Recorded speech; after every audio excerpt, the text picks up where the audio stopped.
What holiday includes a wallet that smells like fish, molten lead dropped into cold water exploding in your face, hallucinations of a magical swine, and eviscerated fish on the sidewalk for all the children to see? Naturally, I'm talking about Christmas in the Czech Republic, a country that has a lot of traditions that people in the United States would not recognize as Christmas traditions. Today, I have Mr. Peter Collman, a podcaster, a YouTuber, and an author of a book called Curious Czech Christmas, which was published in 2016. And we're going to talk about some of these, to us, wacky Christmas traditions. Hello, Peter. How are you? I'm great. Thank you for having me on the show. Thank you very much for coming on. And I'd like to thank all of you out there for listening to this episode of Prague Times.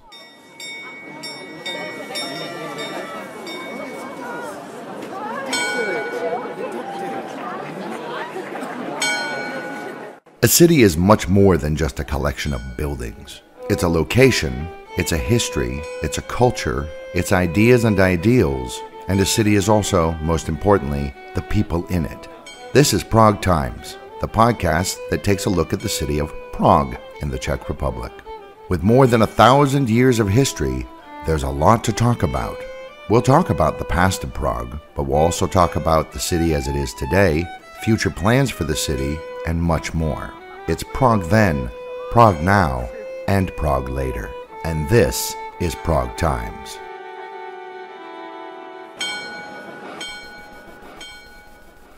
So, Peter, you are a busy guy.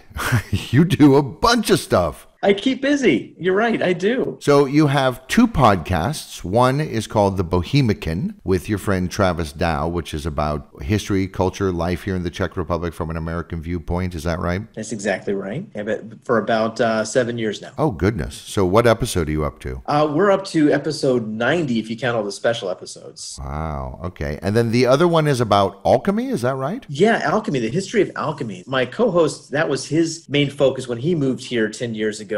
He's since relocated back to the United States. But one of the main things he wanted to do when he moved to Prague was to study alchemy, because Prague was the seat of alchemical understanding during the reign of Rudolf II. Both of these podcasts are part of the Agora Podcast Network, and they're both hosted on Acast. Check the episode notes for links to this and some of the other things that Mr. Collman does, because you're not just a podcaster, you also are a YouTuber. When people say this, especially people a lot younger than me, that are you a social influencer? I have to stop from doing my eye roll. I would say maybe in some sense I wanted to be a social influencer with the podcasting and going into YouTube, because the show that I do now is a YouTube show called Past Access. And that show is about my journeys around the world as a person living with a disability, a wheelchair user. I've been survivor of spinal cord injury for 30 years. And I first got the traveling bug with me when I became a fencer for the United States wheelchair fencing team in the year 2000. I was first alternate to the Sydney Paralympic Games in 2000 and fenced across the world, I guess. And that gave me the bug to travel. But I always wanted to pay it forward and say, hey, you know what? People with disabilities can travel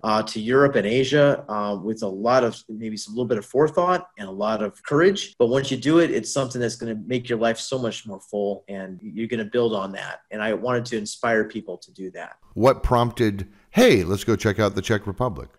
My kids wanted to be here to get their mom's side of their Czech heritage, get them in Czech schools here. So just to clarify, she's Czech, but you met her in the U.S.? No, actually, I met her when I was fencing. When I was doing championships in Budapest, I met my former wife, and we started dating long distance for many years, and then we got married in the United States, and I adopted her daughter, and we have a son together. And I really didn't want to be apart from that growing process, so I made the big decision to relocate from Atlanta to Prague 9 years ago and be a part of the kids' lives. But part of that process for me to acclimate to being here, when people ask me, why are you here? Well, I want to be with my kids, but I'm here. I want to really get into all these great stories about Czech Republic and Bohemians and Moravia and Silesia, and all these great historical and cultural things that are unique to Central Europe. And then, of course, there's this book, Curious Czech Christmas, which you and he's also your podcast co-host, Travis Dow, wrote together. published in December 2016 about Czech Christmas traditions.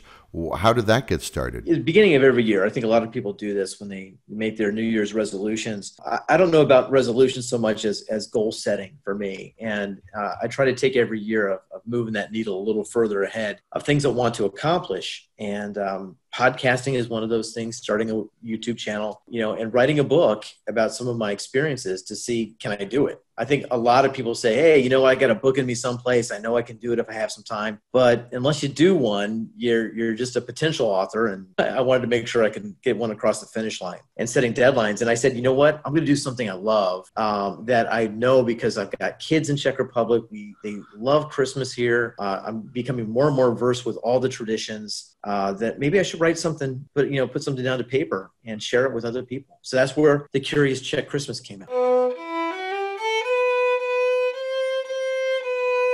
Is there anything in the Czech Christmas traditions that you find especially interesting? Because, Europe, all through Europe, each country has its own weird, from our perspective, Christmas traditions. Like in Catalonia in Spain, they have a log that the children beat until it poops candy. Which totally sounds like something you would make up. I didn't see that in Barcelona, but I'm sure. Which totally sounds like something you would make up. In Bavaria, men dress up in traditional lederhosen and get drunk and fire mortar rounds into the forest. Is it to scare away the demons or the devil? Maybe that's where it started, but now it's just a, hey, let's see if we can blow up some trees kind of a thing. And of course, rather famously, and it's been making inroads in the past few years here in Prague, is the Austrian tradition of Krampus, which is this horrible, for people listening, if you've never seen a picture of this, Google it, Krampus. It's this horrible demon that drags bad children off to hell. Yeah, it's awful. We did a show on him, I think last year, and you're right. The ties that go back to Austria go back hundreds of years to a certain point of this, and to I think the 19th century they had a run that they still do today through several towns. I don't know exactly what town in Austria they do this in, but they do a Krampus run, and it's kind of an excuse for people to kind of go wild and tear things up a little bit too. So yeah. Very interesting, isn't it? Yes, it's weird. So then is there something about the Czech stuff that you found particularly appealing, or was it just that you had this family connection? Well, it's kind of funny. You get married into a tradition of my kids' mother's side of the family are all Roman Catholic, and I grew up Protestant. So that was a little bit of a leap for me. But when you get here, even as Czech Republic is one of the more atheist countries in Europe, there's still those kind of sinews of connections to religion, either Judaism or Christianity. And even if you're not a believer, those things can't be really separated so much during this time of year. So you have all these saint days and feast days leading up to Christmas that are part and parcel of the season here, even if you're not a practicing Christian. And I found that to be kind of amazing, from St. Barbara Day to St. Lucia Day to St. Andrew. It's all over the place. And you just kind of get that Advent feeling as you go day or week by week, you get closer to Christmas, that there's a crescendo coming. So the whole month kind of builds up with all these different little things. And then the big day for Czechs is not the 25th, but the night before, the 24th. And you better get your sleep, and you better maybe eat the day before a lot of food, because there's two things are going to happen. One, you're going to be forced to see the golden pig, which is a form of hallucination because you haven't eaten all day leading up to the Christmas supper. And that's that way. What it does is it kind of, it takes the idea of fasting, but it's more so that your appetite will be just at a heightened level when it's time to eat around 6 or 7 o'clock at night. Sure, that makes sense. I mean, the old saying, hunger is the best sauce. Yeah, exactly. And that really plays into it when we talk about the dishes that are coming. Yeah, well, that's for sure. Yeah.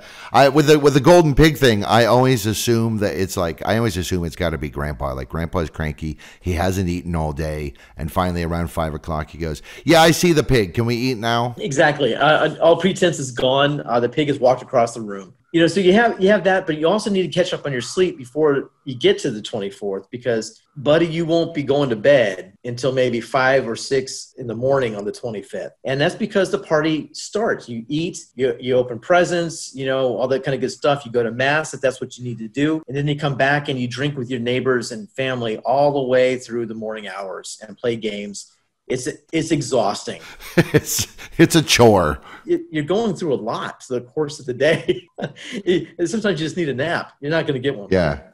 Now, of course, it's not Santa Claus who brings the gifts here. It's baby Jesus. But naturally, in a country that is 26% avowedly atheist, who else would bring the gifts? How is baby Jesus able to lift a Christmas tree into the house, unnoticed? But that's what he does. The tree is not given, and this is my biggest pet peeve of the entire season, being an American. After Thanksgiving, most Americans start changing gears, into Christmas immediately. It was our tradition, our family, especially in the Midwest, that, after Thanksgiving dinner, you go to the Christmas tree farm, you cut down your tree and you bring it in. That very night, the tree's up. Now you're going to decorate the rest of the weekend, but come December 1st, you're already enjoying the smell of evergreen in your house. Here, none of that. You do get some other things. You can make wreaths and things on the table. Yes, that's for sure. You can hang them from the ceiling, wreaths and beautiful garlands. But the tree stays hidden, wrapped up. And I hope kids aren't listening to the podcast tonight. They stay hidden on the balcony. And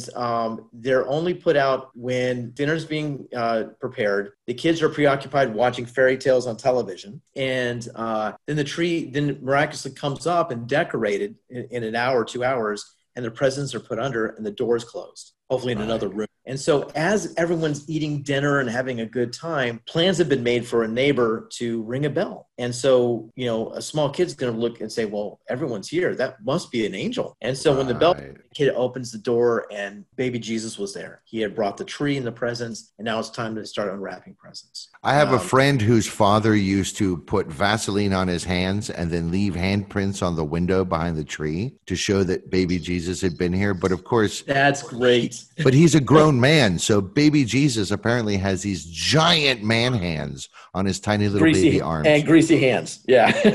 and yeah. Hey, baby Jesus, why don't you wash? It's interesting. Maybe you should put a caution before this podcast. Anybody under the age of 12, please don't listen. Right. Kids, we're lying. Baby Jesus has dirty hands and they're bizarrely huge, and he totally brings you gifts, and shut up. Now we come to the traditional meal itself. And, like you mentioned Thanksgiving, we Americans, when people say, oh, what is Thanksgiving? We'll say, oh, turkey and stuffing. But what we mean is, yes, there's turkey, and yes, there's stuffing, and there's also cranberry sauce and mashed potatoes and sweet potatoes and Brussels sprouts and green bean casserole and this and that and pie. There are, 15, 16 different dishes in there. But when the Czechs say Christmas dinner is carp and potato salad, that's it. That is very, very true. And unless you've got a vegan or a vegetarian at the table where a side dish is meant just for them, that is it. Maybe soup. And it's fish soup. Yeah, carp soup. And carp is not the most delicious fish. So for those of you from Missouri or Illinois, think of the poor man's catfish. That's kind of the taste. That's kind of the feel of it all. But what's interesting about all this is the first people hear that, they're like, listen, aren't you a landlocked country? I'm like, yeah, we are. And there's a lot of tradition, and some people will refute this. I like the tradition, historical tradition, which is that you have to go back to the days of Emperor Charles IV that made sure that people wouldn't starve, especially peasant people, and they had their proteins. Not everybody could eat venison or other wild pigs and animals. So he created these giant fish ponds for carp. And there's a city down in South Bohemia called Trebon. That's one of the major fish carp producers. And so that's where they say the tradition comes from, that it's just fed by it's fed for a lot of people, that everyone's got a chance to have this fried fish on almost all these corners in downtown Prague, these giant tubs of water. and one guy's, wearing an apron that's going to butcher your live fish or give you the live carp to put in your bathtub, or, hold on to it until it's time to kill it and cook it. They take them out in November, actually, out of the ponds in Shabon. They put them in cleaner water. They let them swim around. Then they eventually bring them to the cities. They put them in these tubs. And it's packed like a Tokyo subway train at rush hour. It is preposterous. And they're like these two guys who can't get any other job, I guess. And they're just like, they're tired, and they scoop them out of there, and they either give them to you in a bag with some water, and people take them home and put them in the bathtub, which we'll talk about in a second, or they take out a hammer and they smack this fish right on the head, right there, and then cut it open, and blood goes everywhere. Merry Christmas. Merry Christmas. That's why I always say, for me, Christmas in the Czech Republic is blood on the snow. That's what it is, but that's how they roll here. Yeah, it is astonishing. And I've heard, sometimes what will happen when they bring it home live, when somebody does know how to butcher a fish, the kids hang out, they put it in the bathtub so nobody showers for a week. And the kids, they get in there and they play with it and they name it. And then when it's time to kill Fluffy, the fish, this is a traumatic moment in a lot of people's childhoods. Well, you grow up faster here in Czech Republic. I mean, this is not for the timid of heart. This is, it's not like, someone's already killed the turkey and you bought it at Safeway, or you've seen the intimacy of death. It's really a different type of holiday. But as you said, there's some side garnishes to this process. I mean, you do have a soup that's made of fish byproducts of that fish. But if someone does it really nice, it is very good. It's a broth type feel to it all. And what makes it a little bit better is the croutons that are from bread that are cooked and kind of fried a little bit as well. You put in there, it kind of helps. You'll have a German style potato salad. Again, I don't want to start any Czech fights. There's a lot of people feel like, I've got the better type of potato salad. It's not German, it's something else. Something that might be a little sweeter on the coleslaw sort of level. It depends on the household. But that's the main sort of side dish that goes with carp. And of course, for your safety, because there will be people admitted to the emergency room every year for swallowing these little carp bones that can get into your throat. So the best thing for you to do is take your time, eat around the little bones, and put the bones into a little dish that's right in front of yours. That's a Carp Eating 101.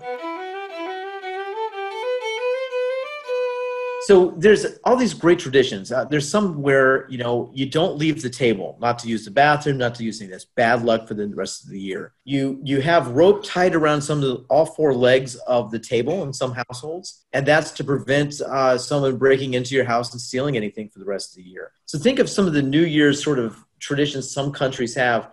They're incorporated on this night of Christmas Eve. But one of the more important ones is taking a fish scale, just a little fish scale, and putting that fish scale someplace in your wallet. It's supposed to give you good luck financially through the new year. Yeah, I think it's the same idea. Like, there are these traditions in China and other countries for New Year's of eating round food, lentils and so on, because they resemble coins. Yeah, sure. And everyone's got their thing. I mean, in the American South, there's certain things you eat on New Year's Eve, and there's to bring you good luck. So yeah, there's a lot of things that go around it. But I think Czech Republic is very well set in their ways. Okay. You go back to the Battle of Bílá Hora in 1620. The Czechs lost their identity, their self-governance at that point. They would not get it back until after World War I. They got it back when they got Czechoslovakia named, and helped by President Wilson, for one, to get Czechoslovakia made into a country. That first republic was a short cup of coffee, because then we had World War II and the annexation from Nazi Germany. So then again, they lost their autonomy.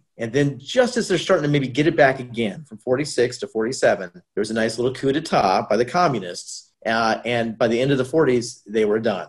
And we wouldn't see them again have this self-autonomy until 1989. Why am I giving you this history lesson? Well, Christmas didn't take a break. Christmas was still here, and people were celebrating it, even though the Soviets or the communist government here looked down upon people being religious. It was very often that people, if you were in the Communist Party and you still were a believer, you kept it quiet. If you wanted to get your kid baptized, you drove out to the country to some church in the middle of nowhere to get your kid baptized so that no one would find out about it. People were looking over their shoulders. The only people that were given this sort of grant into that you can do what you want by going into church and praying were older people, because the communists really didn't care about that. They're on their way out the door, let them do it. We're going to be focused more on the younger people. And they did a pretty good job of kind of weeding out, religion here in a lot of ways. A lot of practicing folks just gave up with it if they weren't sentenced to, going off to some of these labor camps. That happened a lot in the early 1950s. So people were just kind of afraid to do that. But Christmas didn't go away. People still celebrated it, even in the midst of having retribution. And the communists had to kind of turn a blind eye and say, well, that's what the Czechs are. They celebrate. And to me, it's that level of perseverance that's very remarkable in the light of a communist regime for so many years.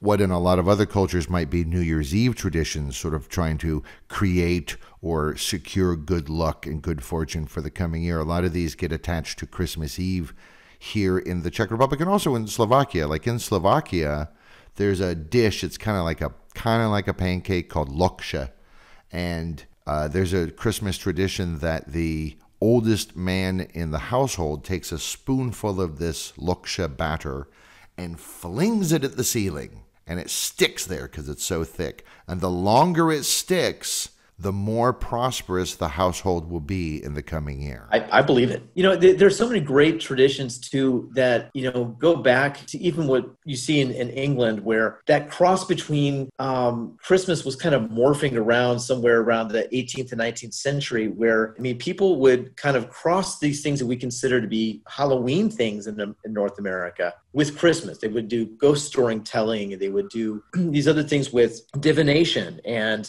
trying to tell fortunes and drinking a lot and eating a lot and all those things that you would think, well, that's not really Christmas, is it? Completely. But Czechs in some ways kind of incorporate that divination and those kind of darker stories. Yeah, like this whole thing with the lead. Have you done this thing with the hot lead? I've seen someone do it. I have not done it myself, and it's.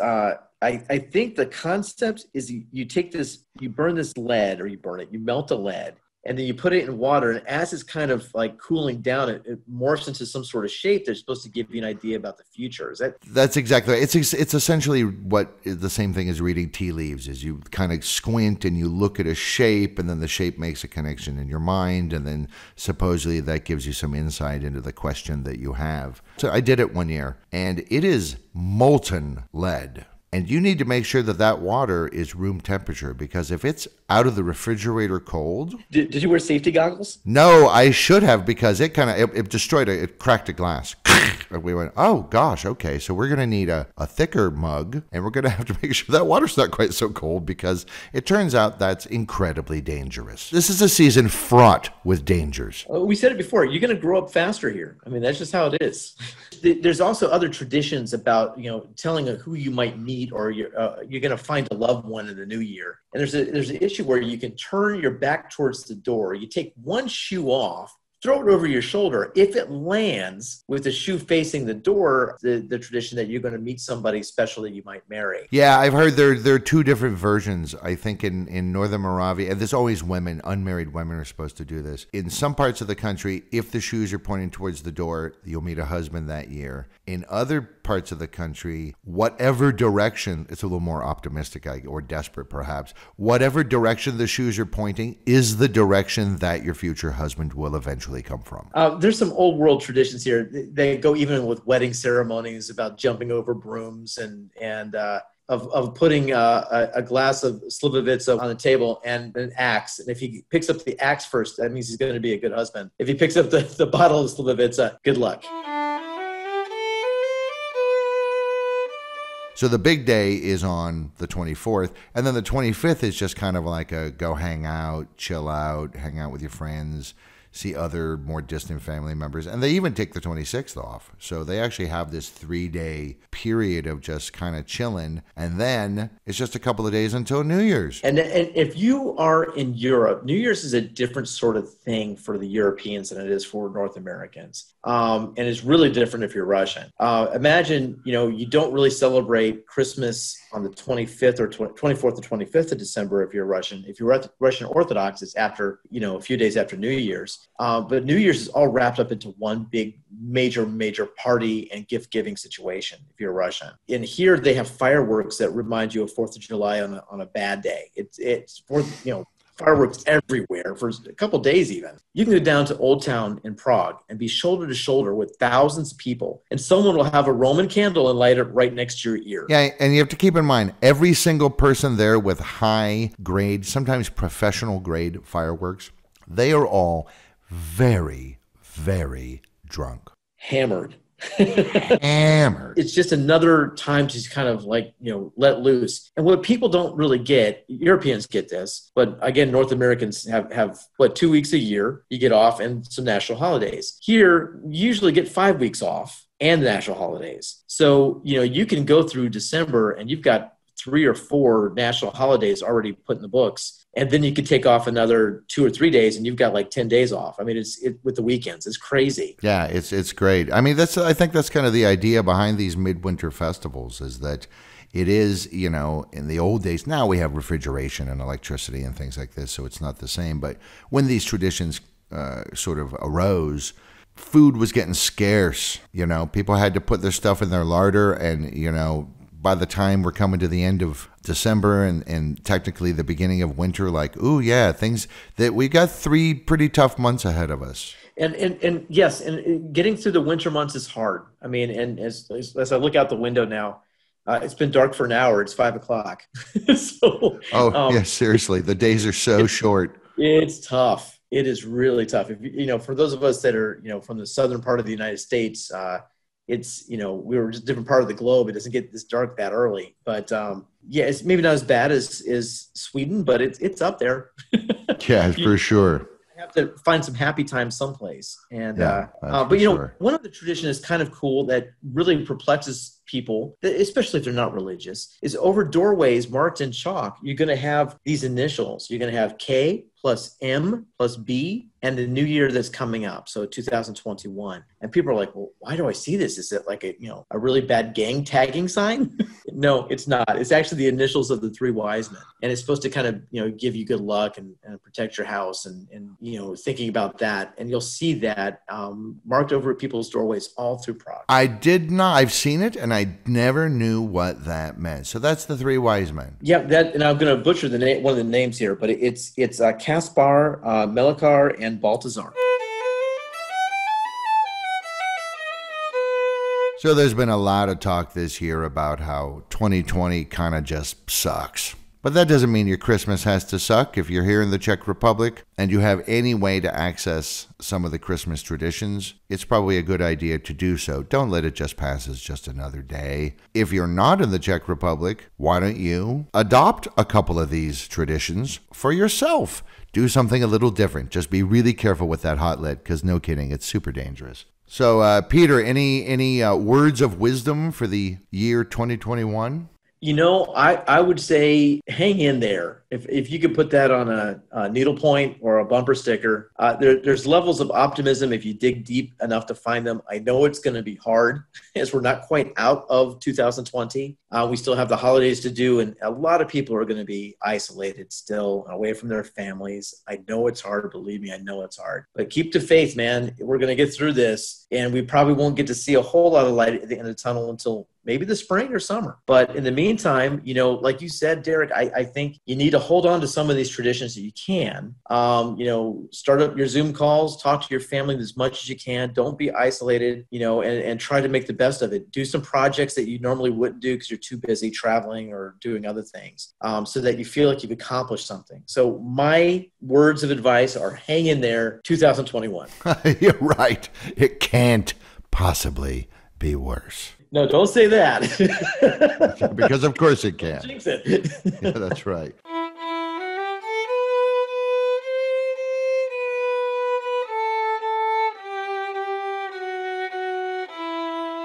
All right. Hey, I'd like to thank Mr. Peter Collman for talking to me today. He is the podcaster behind the Bohemican podcast, which looks at culture, life, and history of the Czech Republic from an American viewpoint, as well as the podcast, The History of Alchemy, which is exactly what it sounds like, The History of Alchemy, but with kind of a Prague emphasis in there, both of which are hosted on Acast and are available all over the place, iTunes and so on and so forth.